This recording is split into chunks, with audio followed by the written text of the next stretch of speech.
anxiety, even panic. And a lot of panic. A lot of panic. You just did that exhibit where totally you had your album The Anxiety come out. You put yourself in a box dealing with eight stages of anxiety for 24 hours. It was really timely, even though you'd been planning this for a while. But the fact that this kind of isolation, this confinement that we're all coming up against, experiencing now, I walked right in when you shaved your head. Yeah. I felt like I was just shedding a lot of just history and a lot of emotional baggage. 6, 7 years of emotions, just I let it all go. And I saw my baby girl just transform before my eyes, and I've seen that twice. Yeah. The first time you shaved your head when you were 12 years old, and then this time you came into a womanhood. Totally. So kudos to you. Thank you. So we've been talking a lot about our emotional feelings surrounding coronavirus. When all of this started to bubble up, and I just started to see all this fear happening even within myself. Definitely. There were 2 people I wanted to invite back to the red table to give us some tools on how to just stay peaceful and calm. Clinical psychologist Dr. Ramani, she is full of much knowledge. Exactly. And Jay Shetty, he is here, who is a really great family friend, and you know, he's what I call our present day or modern time monk. Hey! Social distance. I know, social distance. I want to give you a hug.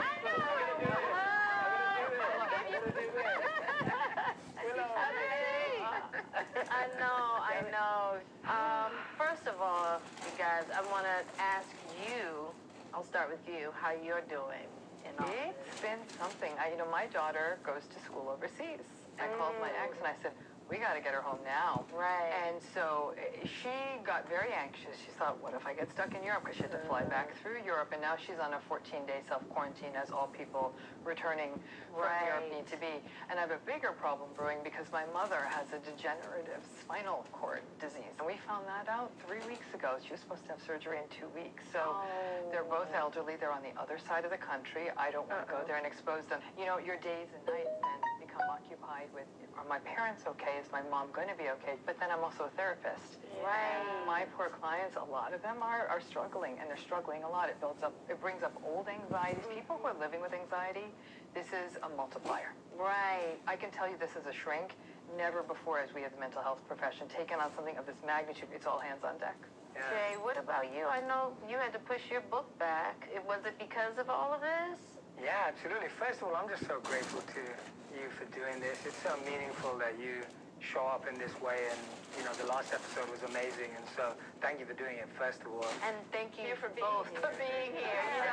I just want you to know it. It's amazing. But I think for me, it's always showing me what I can't control. Right. And shifting to what I can control. Right. And so my genuine go-to in these scenarios is, how can I be of service at this time? Right. And that usually helps me find my feet at these times, because then I feel like at least I know what that looks like. I just want to ask you, because not only are you, giving services to other people in a very stressful time, but you are dealing with your own stress as well. Yeah, I don't think people think about that. No, they don't. Yeah. What are some of the tools that you're using to balance it all for yourself? Having a routine. And that routine is saving me. Like, I get up and I'm very clear what I'm going to do first thing in the morning. Believe it or not, every closet in my house is so organized. I'm staying in very close touch with folks, with my family, with my friends. That's helping. Getting a lot of rest. I have to say, and I even say that to anyone out there who's taking care of people, supporting people, I'm really like tucking myself in and getting that rest. I love what I do. I feel like it's a privilege. Right. And I think at this time when I can actually do that, really focus on meaning and purpose. Like, this is what you signed up for, Ramani. And this is it. And so I have to say that for me, a lot of it is sort of spiritually grounding and saying, this is what this is about. And then you just sort of fight the good fight. But I do go to bed by 9 o'clock. Literally me. So Jay, what are some of the stresses that you're seeing from people Yeah, right now? I think one of the big ones is people just don't know if they have it or they don't have it, or how they're going to get it. And the other one that I'm seeing in a big way is just like uncertainty around people's futures. Like, how long is this going to last? Right? Is this going to be like a month or 3 months? Like, I had weddings planned, I had holidays planned, I had vacations planned, like all this planning that we all do, and that's feeling affected. And then you're just seeing people with the anxiety of like, how's this going to affect my family, my parents, or young children? How do you help people that, because of their anxiety and all the things that are going on in their heads, that actually can't sleep? That's a fantastic question, because that's exactly what is happening. People are waking up, literally waking up in the middle of the night and having panic attacks. And it's not just about the virus. It's about jobs and money and future and family. People are thinking catastrophically. A lot of it is routine, especially bedtime routine, helping them understand what they can control and doing a lot of acceptance to work around the stuff they can't. But I have to say, this is why all of us as therapists are doing a lot of remote work with our clients, because for some of them, it's like a good night text. It's okay. Like, it's going to be okay. Someone cares. And also helping them not feel crazy. And so it's okay to really normalize that any reaction at this point is okay. Don't judge your reaction. Right now, a lot of people are interacting with the world from the fear part of their brain. Okay, so that part of the brain is a name. It's called the amygdala, which is a word for almond. It's literally shaped like an almond. And that part of the brain is all fear all the time. It's like the scary network in your brain, okay? Always playing horror films. And so when your amygdala is on, all you do is see everything as a threat. The smallest thing feels like a catastrophe. The problem is right now for a lot of people, their amygdala is driving the car, and what should be driving the car is a part of the brain we call the prefrontal cortex. That's right here. And that part of the brain It's bigger than the amygdala. It's bigger, but honestly, the amygdala is a scrappy little fighter. It'll just take you down. I don't care how big you are. I don't care how big you are. I'm running the show. And that's, in fact, when people have anxiety disorders or anxiety, the amygdala is actually sending all of this fear-based information. And your frontal cortex is saying, actually, because the frontal cortex handles things like how we regulate emotion, how we inhibit responses, how we make good decisions, even things like empathy. But when it's all fear, we are not able to make a rational decision and say, I don't need 700 rolls of toilet paper. Like, 6 will do it for now. And your amygdala is like, you need all the toilet paper. You need 100 cans of soup. And that's what we're seeing happen, is that I'd really love to see that these two things need to work together. That little bit of fear is enough to say, I got to wash my hands. I've got to keep a distance. But the prefrontal cortex is the part that says, okay, we can do this in a reasonable way. So you better believe it affects your body, and it affects it a lot. We deal with more challenges in 24 hours today because of what we're exposed to than what we were in our whole lifetime 25 years ago. So we're just hearing about each and every person's pain. And that's a lot of pain to process. And it's almost like at these times we have to become careful with whose pain and how much pain we can take on and feel the weight of. That's my codependency. You know I want to. Exactly. Yeah, you're a caregiver. You know, and this has been a real time for me. I have no choice but to let go and let God. You know what I mean? It's so much happening. Think about it as your immune system. It's like this whole entity inside of you that needs to be serviced right now because we need that little oomph at this point, because a lot of us are going to get exposed to it. If the math is right, 3 of us at this table should end up developing the virus. So and that sort of recognizing those limits becomes really critical to saying, I am honoring my body so that down the road I can be the codependent rescuer that I was born to be. I love you for that. So explain to us a little bit how stress can affect us physically. Stress really takes us out physiologically. We cannot underestimate it. Number one, and what's important right now, is what stress does to our immune system. And it makes it less efficient, not just in the short term, but in the long term. So that's absolutely critical. Number two, it also affects our behaviors. Like, we don't sleep as well. We don't eat as well. We don't hydrate as well. All the things, we might drink too much, like alcohol. So there's all these things we do because we're trying to cope with it. And then finally, stress is involved with the release of neurohormones that will also, we're going to have impacts on our brain. Okay, well, thousands of you have sent messages about your coronavirus anxiety. Melissa is at home in New York. What's going on, Melissa? Hi, guys. Hey! I am one of those people who the amygdala is probably driving the car a little bit right now. And, but I kind of think it's for good reason. I am a mother of triplets in Long Island, which has been hit very hard in our country. And one of my children has 2 life-threatening chronic conditions. So even though people are saying that it's not really affecting children, a simple everyday virus can cause a massive seizure for my daughter. So the fear of this disease is horrifying to me. And what's driving me crazy is I'm getting texts from friends saying, hey, let's meet up for a play date, and let's do this, and let's do that. I feel like everyone should be taking much more precautions. My husband and I are doing everything possible. We pulled our kids out of school before it was even mandated. My husband has to go to work. I'm staying at home. But when he walks in the door, I don't know him to come anywhere near us. He's running to the shower, stripping down, totally washing himself. I'm like, don't even look at me and the kids until you're completely sanitized. Right. And I just feel like that's what everyone should be doing at this point. And I do feel like people think I'm sort of the crazy mom. Maybe I am a little bit, but I'd rather overreact than underreact because I can't take it back. If somebody dies, there's no taking it back. That's right. So how can I sort of get my friends to realize, like, play dates are not cool. You know, everyone should be acting the same way my husband and I are. Wow. I'd say, first of all, I'd say, Melissa, you're not overreacting. Right. You know what I'm saying? I think right there, you're actually kind of gaslighting or confusing yourself. Like, you're reacting, and you're protecting your babies, and you're being vigilant, and that's just being a mother. Right. And you know what? I'd also say it's not your job to convince your friends. It is your job to communicate to your friends and say, I can't do this. Right. I'm protecting my family. But you don't need to be their teacher. And that's it. And then you're done. That's it. Because I think you're being a mom, and it sounds like you're doing one heck of a job. Please don't judge yourself. Because that causes anxiety. I give up the judgment of yourself, and don't also worry about the judgment that you think others have of you. Because that's going to waste your energy that you get to take care of your family, and you're now wasting energy trying to convince them or trying to see how they're going to judge you differently or change their viewpoint of you. And I would just let that part go and let yourself live without that judgment. Keep being that super mom you're being. Go, Melissa. Thank you. Thank you. Here's a good question from JD. I love my wife, but I need some alone time during this quarantine. How can I tell her that?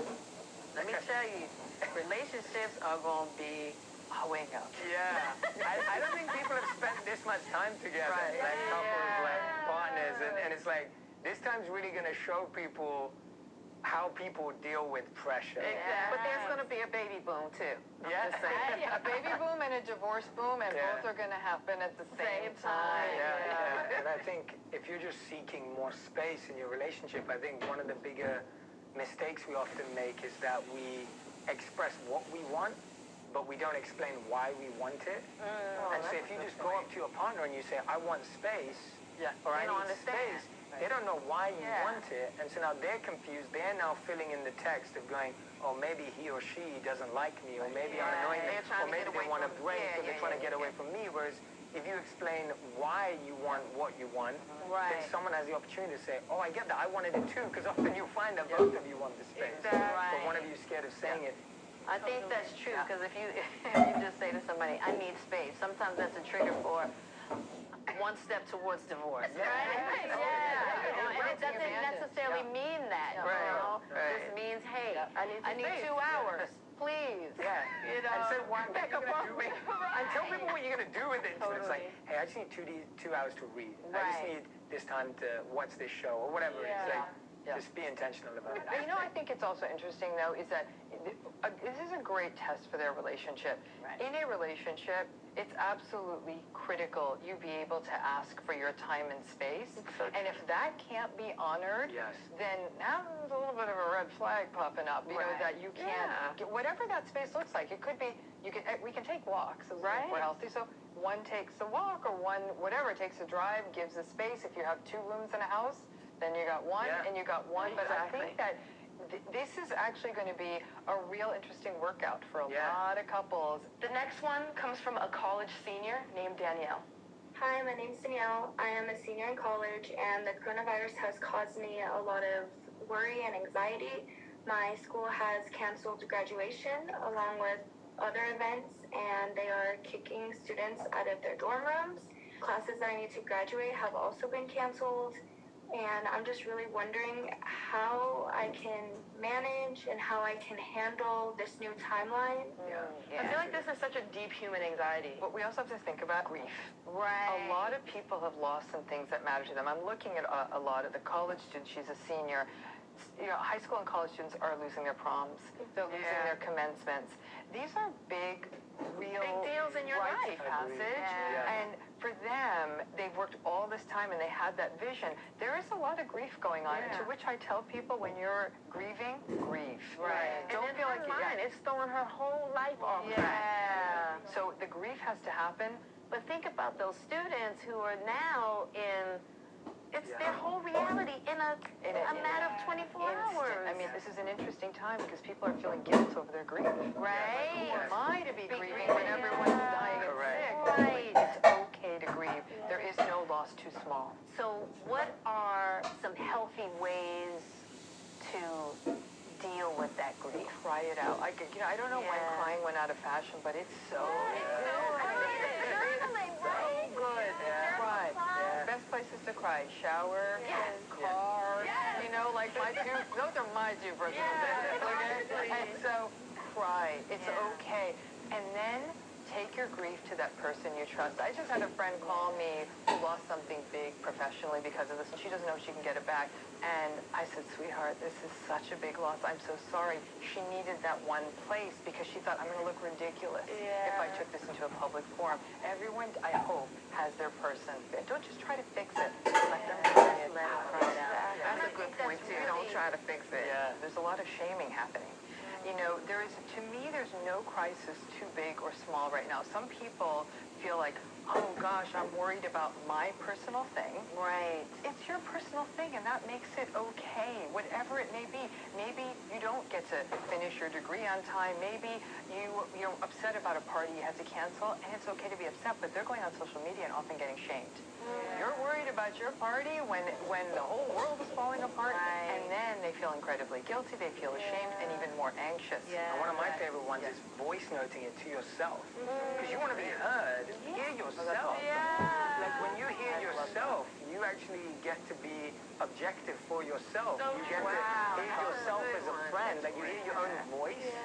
And you can be there for yourself, and I think that's such an important thing to do. It's sometimes easy to speak it out and hear your own voice go through it. And because I hate journaling, I think it's a great. Oh, wow. I do. I don't like. I never have. I don't like writing. Meanwhile, her daughter has a cabinet full of 50 full journals. Okay. Crazy. I love it. So being forced to leave work has been really hard for many, and Cheryl from Kansas has a question. My name is Cheryl, and I work as a director for the family program at the homeless shelter. And I'm so tired. I'm exhausted. I really am. My family would like me to just step back and focus on keeping myself safe and healthy. But with everything that's going on, I don't know if I can do that. If I step back, who's going to provide services for some of the most vulnerable citizens that we have? How do I deal with the guilt if I decide to leave? Wow. So Cheryl, you and Cheryl are like soul sisters. I'm like, rescue everyone. You know, Cheryl also brings up a really important concept of what we call compassion fatigue. Cheryl is working with a community that's a tremendously high need that we really need to be looking out for. But as we said, Cheryl needs to take care of her, or she won't be able to do the work at all. Exactly. All of us who are in any form of helping, all the healthcare professionals, those of us in mental health, people in critically important jobs, if we let ourselves go, that's when this whole system's going to fall apart. In fact, Will was making the point when you guys were talking with the infectious disease doctor, if we overwhelm the healthcare system, there's going to be no more beds. If we don't take care of ourselves, there's not going to be enough caregivers. The same math. Yeah, the way I see it and the way I process it personally as someone who likes to extend myself is I always think about lifeguards. So if I saw someone drowning, if I'm a strong, healthy lifeguard, then I can go dive in and pull them out because I've got the strength to do that. But if I haven't, then I'm going to get pulled in too. And I think that's what we've got to measure for ourselves. It's really hard. It's hard. It's so hard. Because there's so much pain, and you think that you are the only one. You're the only one that can do it, and you're not. And you're not. And that's That's a beautiful point. Elizabeth from West Texas needs help with this one. Working from home is making me feel isolated and lost.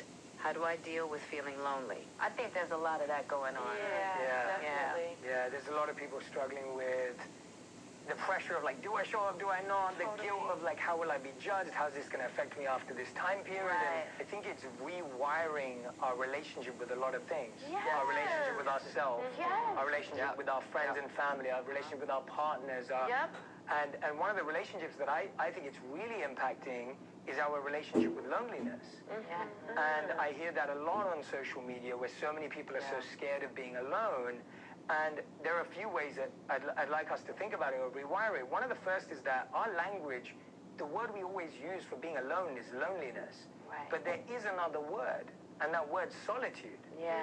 And what we forget is that this may be the best time. While loneliness is feeling alone and having no company, solitude is about being the best company for yourself. That's and right. finding what you love doing by yourself, whether it's having your tea, whether it's reading, whether it's learning something new, whether it's listening to this. Like, you've got an opportunity to find a new you in a beautiful way and cultivate that relationship.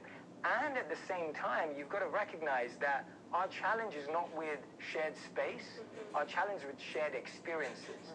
So it's not that we want to be in the same space with people, it's that we feel we're not going to have any more experiences with people. You can have virtual experiences, you can have lunch together, you can play games together, you can have dinner together virtually. And you can still have a shared experience without being in the same space. And I think we struggle. We think we have to be in the same space, but we don't. That's such a good point, the difference between solitude and loneliness. Right, So true.